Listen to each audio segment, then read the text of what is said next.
All right when I thought we were starting to get this thing automated, of course, we get a wonky-ass tournament with some wonky-ass data feeds, which if you don't know, like we gotta scrape that data so that then we can then make all this stuff.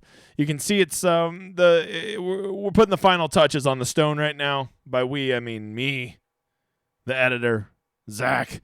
It's been a lot of work because we had to go just change a lot of stuff because we don't have traditional data to go off of. We had made it pretty seamless where it was kind of plug and play, but today, like when you go look at short game regression, that's how much you should expect them to improve at short game tomorrow, right? Like they putted or chipped more poorly than you would expect for them compared to how they historically do versus this field versus how they did in that round.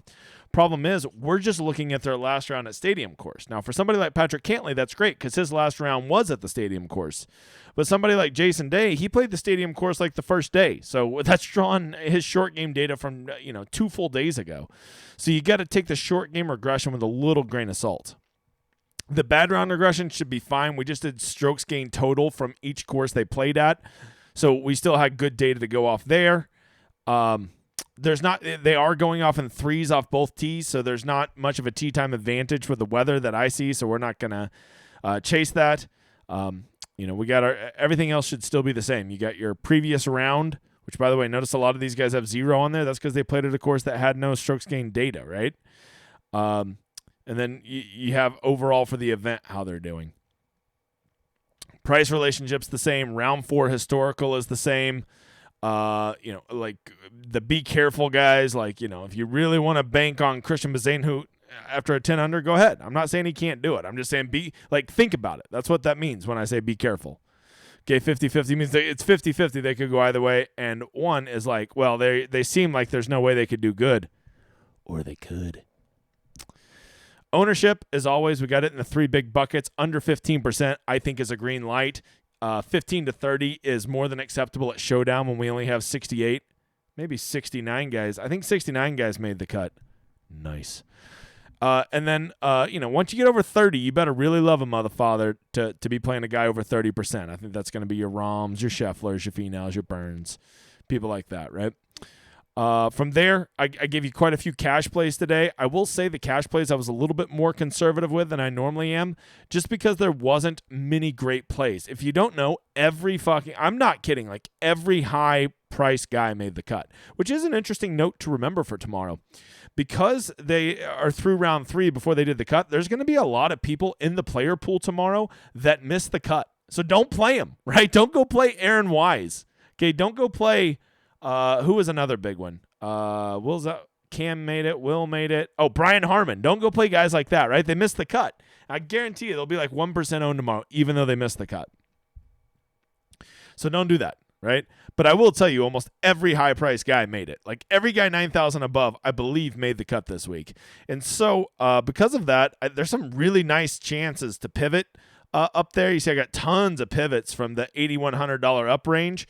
Really good leverage plays like Cantlay, Siwoo, Jason Day. Like these guys are going to show up in the optimal lineup tomorrow way more than they're going to be owned. So that makes them high leverage plays. Now, problem is you start playing Cantlay at 10,200, you're really making it tough to get either Scheffler or Rahm in that lineup with him also. So you better really be playing contrarian and hope, I guess you could go stack him with Rahm, but, I would say if you're going to want to if you start Cantlay and Rahm, you're really going to be pumped with the rest of your lineup. But I don't know if that's a real great build. So if I'm playing Cantlay, I'll probably have a rule in that I probably am not going to pair him with Rahm, right? I'm just going to hope that he outscores Rahm. And because I don't want all my salary tied up in 2 guys, right? So I'd rather just play that big-ass leverage play and play Cantlay and then maybe just fade Rahm, right? Or, play Rahm also, but just not have him in lineups with Cantlay because I don't like what that does to the start of my lineup. Hope that makes sense to you. Yes, I have some sleepers that are above 7,000. It's fucking Showdown, people. The rules are different, okay? You know what the rules are for a sleeper at Showdown? Whatever I make them, right? Like, guys, I just think that, like, hey, not many people are going to play this guy. Usually they're going to be under 8,000, and usually they're going to be under 15% owned, okay? That's kind of the 2 rules to be a sleeper at Showdown. Please don't just go play these guys because I mark them pink. Okay, go look at them. See what tickles your fancy. Maybe you think 4th round historical's fucking hogwash. Good. That's good. I want you to have your process and the things you look for. I want you to be able to get out of this what you want. Maybe you think price relationship fucking doesn't matter. Okay, I respect that. That's your thing. So get out of this what you want, right? Don't think this because I colored somebody a certain color, I'm trying to tell you to go play somebody. I'm just telling you my opinion on everything and what the data shows us, right? I think there's going to be one more thing we're going to add to the stone eventually. But it looks like I didn't get it tonight. Anyways, this is the right guy. Okay, sorry. Riveting television. All right, so I think that's it. Once again, I'm not going to keep doing these videos forever. I feel like the Rosetta Stone's pretty self-explanatory. We'll have projections in soon. We'll get that and ownership over on the solver so you guys can go make some motherfather lineups, all right? I think that's it, guys. I'll talk to you later.